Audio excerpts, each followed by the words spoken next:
Keeping the peace.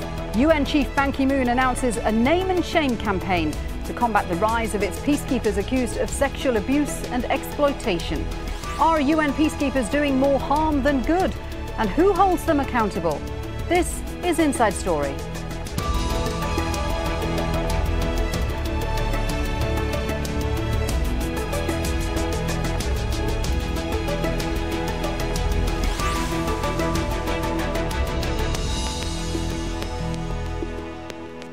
Hello there, good to have you with us. Welcome to the programme. I'm Shuli Ghosh. Their job is to protect the most vulnerable people in what are often impoverished and war-torn regions of the world. But the UN's peacekeepers are facing serious allegations of widespread sexual abuse, exploitation and gross misconduct. The latest is in Central African Republic over the killing of a teenager and his father and the alleged rape of a 12-year-old girl. UN Secretary-General Ban Ki-moon says he's angered and ashamed by the allegations and calls it a cancer in our system. Those who work for the United Nations must uphold our highest ideals. Yet the outrageous and indecent actions of a few people tarnishes the heroic work of tens of thousands of UN peacekeepers and personnel. Every allegation must be thoroughly investigated. There are around 118,000 military, police and civilian staff of the UN. They work across 16 peacekeeping missions. The operations spread from Haiti, Africa, Kosovo, Cyprus, the Middle East, over to India and Pakistan. And 128 countries have contributed military and police personnel. So is it time for a new era of accountability? Let's introduce you to our guests. From Boston, we have Paula Donovan, co-director of AIDS Free World, which launched the Code Blue campaign to end immunity for peacekeepers. From Athens, Christos Satsoulis, a former UN peacekeeper on the mission for the referendum in Western Sahara. Also in Boston, John Cerrone, a visiting professor of international law who worked with the UN peacekeeping mission in Kosovo. Welcome to the programme, all of you. Christos, let me start with you because, you know, we hear a lot about women and children being harmed in conflict zones, being abused. But when it happens at the hands of UN peacekeepers, the very people who were there to protect them, it just seems even more shocking and horrific. It is indeed. It is a very sad situation. I was very sad to learn this news from Congo. But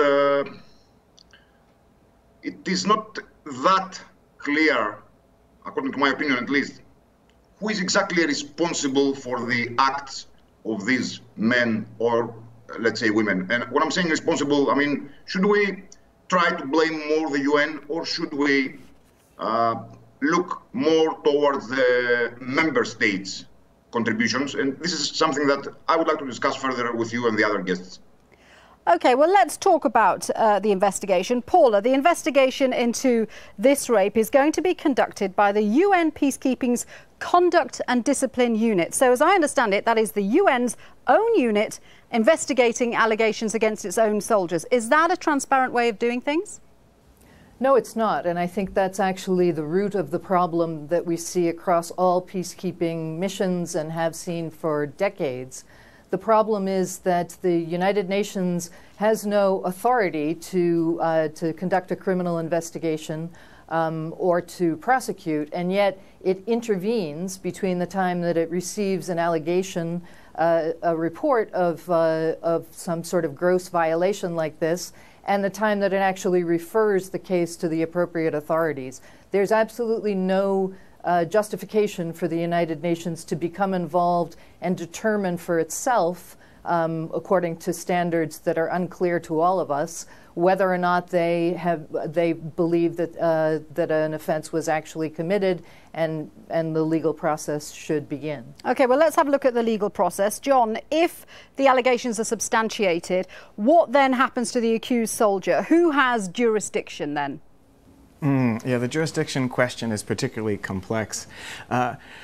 Some of the difficulties we've seen surrounding this issue arise because the legal situation is a very complicated one. There's questions of responsibility.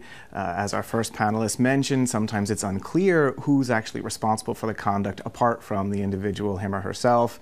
In addition to that, you have this question of jurisdiction. Which forum would have jurisdiction? And also, what kind of responsibility are we talking about? Are we talking about a civil responsibility, sort of a compensation for the victim, or are we talking about a criminal responsibility of the individual where the individual is prosecuted and punished?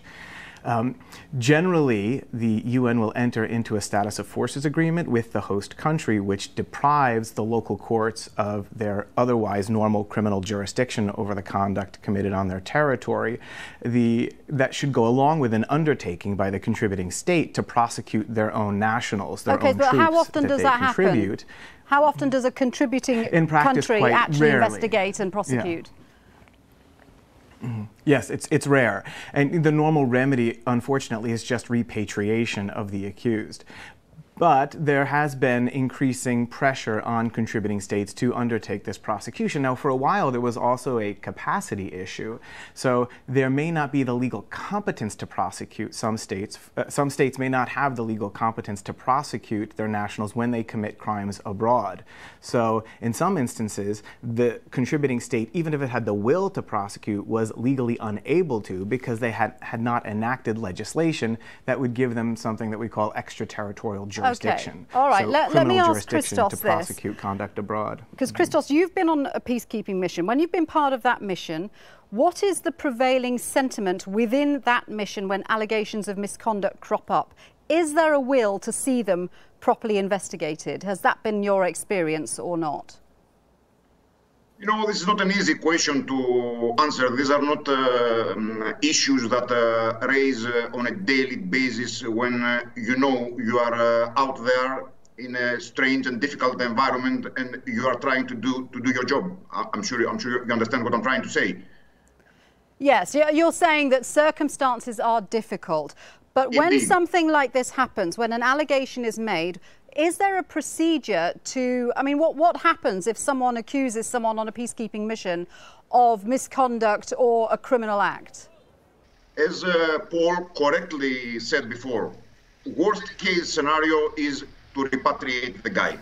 So if we go to such an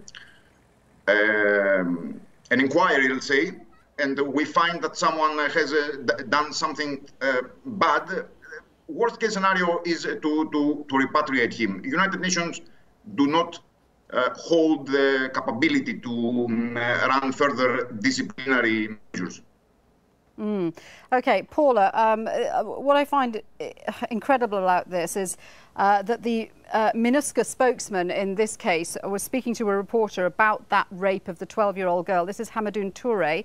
And he said, you know, the allegation just wasn't credible. He says, when the peacekeepers arrived, they were attacked immediately. I'm sorry, but I don't think anyone would think of raping someone at this time. You know, that kind of attitude doesn't really bode well for any kind of investigation. That's right. That is absolutely horrific that a spokesperson for the United Nations would have said that, but it does reflect sort of an entitlement that the United Nations holds but does not have any justification for. It's not up to the United Nations to determine guilt or innocence before the people with the official authority to conduct a criminal investigation and to hold people account can intervene at all. So that same spokesperson in the Central African Republic told reporters that before any action could be taken, the United Nations itself would have to interview the 12-year-old girl and interview witnesses to the rape to determine whether or not they believed that there was a substantiated case. Now, the United Nations doesn't have that right or authority or the wherewithal to do such an investigation, a preliminary investigation. What they should be doing is immediately turning this criminal matter over to the appropriate authorities who can take over just the way they would if any foreigner or local person in the Central African Republic were accused of rape. And so the fact that this spokesperson is behaving as though it's up to the United Nations itself to be the police, the judge, the jury, before a criminal investigation can even begin, points to the problem. John, do you agree with that? Let me just ask, the same way, because whether it's John is experienced in international law, and I know you've been listening to what Paula is saying. Do you agree that in the first instance it shouldn't be up to the UN to decide even if a crime has been committed? Well, you know, there's this legal maxim, no one should be judged in their own cause, right? It's sort of a basic principle that people shouldn't be able to judge things for themselves when it comes to their own culpability and responsibility. So I do agree that there should be some third-party scrutiny as well, not just those who have a clear stake in the outcome of the investigation. At the same time, there of course needs to be some sort of threshold for when that process is triggered, and the debate should be about at what level, at what threshold that process should kick in, that you involve a third-party inquiry. I do know from my own experience with human rights monitoring and reporting that very frequently human rights monitors will report what they hear, and it's not necessarily corroborated. So of course it's important that there be some sort of verification of the facts at some point.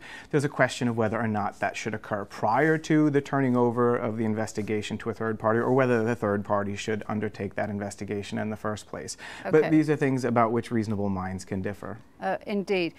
Of course, the sad thing is that the allegations in Central African Republic are only the latest in a number of UN peacekeeping scandals over the past 20 years. In 1996, Mozambique politician Graça Machel alleged that peacekeepers in her country were sexually exploiting children. In 1999, whistleblower Catherine Bolkova revealed that some UN police were trafficking young women in Bosnia. 3 years later, the UN published its first official report on allegations of sexual abuse and exploitation by aid workers in Guinea, Liberia and Sierra Leone. And the Secretary General at the time, Kofi Annan, committed the UN to a zero-tolerance policy soon after, but the abuses have continued with allegations from the Democratic Republic of Congo, Liberia, Haiti, Ivory Coast and Southern Sudan. Paula, in fact, a UN Office of International Oversight Service report recorded 480 allegations of abuse between 2008 and 2013, and 36% of those cases the alleged victims were minors. How has this been allowed to continue for so long? Well, one of the big problems is that the world's perception, and this is aided and abetted very strongly by the United Nations right up to the Secretary General, is that this is purely a problem created by member states and the soldiers that they send. In 2014, 70% of all allegations of sexual exploitation and abuse that were reported to the United Nations Office of Internal Oversight Services were actually allegations against civilian staff, not against soldiers. So this is not a problem of exclusively of the member states or even primarily of the member states who are sending UN troops. civilian staff, but those were civilian native to that country, or foreign staff? They were international United Nations civilian staff who work in peacekeeping operations and are sent from one peacekeeping operation to another to do jobs such as logistics and administration, politics, human rights, so it's and not so forth. always the military soldiers carrying out these abuses. It is predominantly the civilian staff, not the military, who are responsible for the bulk of the allegations. That's very interesting. Christos, I could see you reacting to that, the fact that it's mostly UN civilian staff. Are you worried that all of these allegations, all the cases of abuse that we hear of against UN peacekeepers, does that tarnish the image of peacekeeping and the good that those forces have undeniably done in some parts of the world? Indeed, this is the case. You cannot work in a peacekeeping mission with a local population if there is not mutual trust. If these people do not trust you, let alone if these people are afraid of you, how can you work with them? It is an absolute must. But permit me to extend the argument, the previous argument of Paula, to stress this, speaking for the military personnel. The United Nations have no authority at all at the selection process of the military personnel. Military personnel sent to UN peacekeeping missions are selected exclusively by their respective member states and not by the UN. Actually, that's an important point. John, do you think that the high demand for UN peacekeepers has meant that at times the UN has turned a blind eye, or at least let these practices grow up in a way that means they are immune? Because if they weren't immune, countries wouldn't be sending their men to be soldiers in a peacekeeping force. Yeah, certainly immunity is standard, and there are a variety of sources for that immunity. And as my colleagues on the panel have pointed out, missions are not heterogeneous. So you have different compositions with different sources of immunities. But of course, it's expected and understood that there will always be this immunity provided up front. But then there's discretion to waive the immunity. And the question arises, well, why isn't immunity being waived in appropriate cases, and in particularly egregious cases? Now, the immunity does not exist for the benefit of the individual. It exists for the benefit of the organization or for the state, depending upon the source of the immunity, whether it's organizational or a state-based immunity. Waiver should happen when there's a serious case, and that waiver can be a waiver of immunity vis-a-vis the local courts of that country. Now, there's an unwillingness to do that in many cases, sometimes because there's concern about the capacity of the local court system. Sometimes the local capacity doesn't exist, or there's concern that the individual won't receive a fair trial. Might be another reason for declining to waive immunity. But you also allude to another problem, which is a need for peacekeeping soldiers, and there's a reluctance among countries to contribute troops, and there's the fear that if the appropriate balance is not struck, states will refuse to contribute troops to peacekeeping operations. Do you agree with that, Christos? One of the generally cited Countries concerns. wouldn't send soldiers if they thought their soldiers would be liable to the laws of the country they were going to. John is absolutely right. John is absolutely right, and we all have to keep in mind that it has become increasingly difficult for the UN to find member states willing to contribute troops to peacekeeping missions. And of course, the UN from their part wouldn't like to make this situation more difficult for the member states. OK, well, in May this year, the UN peacekeeping chief, Hervé Ladsous, addressed the issue of sexual abuse by troops. He said United Nations peacekeeping has put in place a number of measures to address the issues raised, and we are seeing progress. In 2005, there were 340 reported cases of sexual exploitation and abuse.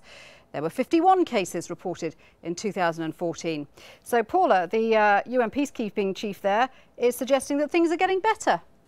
That's right, and I think this is a refrain that we hear quite often. I think that a couple of things. One is that the fear that governments would not contribute troops if they were held to the standard that those troops had to respect the human rights, the basic human rights, and the laws of the country and the international standards where sexual violence is concerned, has never been tested. It's a fear that's sort of waved constantly in defense of the United Nations not working harder to hold the troop contributing countries to account, but it's never been tested. And the question for me is, if that's the standard that we have to accept, if the world is in agreement, which I don't believe it is, that in order to have peacekeepers sent out deployed to all these trouble spots, you will have to accept undisciplined troops who are going to rape and exploit and sexually abuse women and children and even sometimes men in those countries, then we need to look again at the entire construct of peacekeeping. Well, if that's the price we have to pay now an in order to get review, troops Paula, to contribute countries. There's an independent review looking into how the UN handles such allegations of sexual abuse, and that is the first time the UN has ever commissioned such a review. Are you hopeful that something will come out of that? I am. I'm hopeful about any step that the United Nations takes in the right direction. However, the review to whom I've spoken, the review panel, I've been interviewed by them, and the first thing that they warned us of is that this is not an investigation. It's a review. It's a policy review, a procedure review, and they're trying to see where do things go wrong, where are the systemic problems. But what's being overlooked here is the fact that the United Nations itself, the Secretariat, the people who report to the Secretary General, are supposed to be setting the standards. And for them, immunity is all important, and they're ignoring the fact or trying to slip it under the rug that they are responsible for the bulk, 2/3 of all of the allegations of sexual exploitation and abuse since they started documenting them have been made against their own UN staff members, not against the troop contributing countries. And therefore, it says that the United Nations can't keep deflecting attention away from the central operation and towards the troop contributing countries. A thorough investigation of the peacekeeping, the Department of Peacekeeping and everyone else involved in the UN. John, is Paula right in that there is an issue that the real perpetrators, attention is being deflected away from the UN civilian staff, and when we hear of abuses committed by UN peacekeeping forces, we immediately think of the military troops? Mm-hmm. Well, certainly there's a passing of the buck, but I think that's sort of a general human phenomenon, so I don't think we should be surprised by that. If you look at the Barami case before the European Court of Human Rights, the member states and the UN were respectively throwing each other under the bus in terms of trying to determine who's responsible, with the member states saying the UN is responsible, with the UN saying the member states are responsible. And in that case, the court ultimately found the conduct was attributable to the UN, but since it doesn't have jurisdiction over the UN, could not find liability. And this was for alleged misconduct of peacekeeping troops in Kosovo. So I don't think it's surprising that there's this attempt to pass the buck, but ultimately that's, of course, a very short-term solution, and then long-term that can come back to haunt you. Okay, there seems to be a lot of pressure on the UN right now because of the attention that's been given to this the CAR case. There seems to be a window of opportunity for reform. So I want to ask you all whether you think there are going to be any changes. John, do you think there is going to be any opportunity to force contributing countries to hold soldiers accountable for crimes that they commit? Mm-hmm. Yes, I certainly hope that things are moving in that direction. I hope there's some traction and have the member states undertake a legal obligation to do so with a remedy if they fail to do so, agreeing to some sort of third-party dispute settlement if there's this failure to prosecute. At the same time, immunity is not going to go away. Immunity serves important functions. So immunity is not just there to sort of assure states that there are not going to be politically motivated or other prosecutions against their troops that don't have some sort of adequate basis. But remember, peacekeeping missions are being given these increasingly robust mandates, so authorized increasingly to use armed force. Now, where you have this authorization to use armed force, it's going to be important to have some sort of immunity. Now, of course, when it comes to sexual abuse, that's a different thing altogether, right? There's no justification for that. It's not like that's a necessary feature of armed conflict. So it should be a much easier decision when it comes to those matters in particular, crimes of sexual violence, to waive that immunity. Okay. Christos, do you ever see a time when immunity for peacekeeping soldiers would be waived permanently? I cannot answer that question, surely, but I can assure you that if myself, I had my immunity removed, honestly, I do not think that this would have done my peacekeeping job more difficult. And I insist on that. Okay, and Paula, John is saying that he can't see that immunity would be something that is removed wholesale because then countries would not send soldiers to be peacekeepers. What change do you want to see? When they receive these reports, they, with absolutely no legal basis, they intervene and they hold up the process of justice by moving in themselves to make the first determination about whether or not these allegations are substantiated. When we hear the word substantiated, What we're trying to figure out is what's the legal basis? What's the threshold here? I want to say a big thank you to all of my guests for joining us. We're going to have to leave it there. We've run out of time, but a fascinating discussion. Thank you very much indeed. From Boston, Paula Donovan and John Cerrone. From Athens, Christos Tatsoulis. And if you have any comments about today's show, you can get in touch by going to our programmes page at aljazeera.com, or you can post your comments on facebook.com/AJ Inside Story, or you can tweet us at AJ Inside Story. From me, Shuli Ghosh, and all the team here. Bye for now.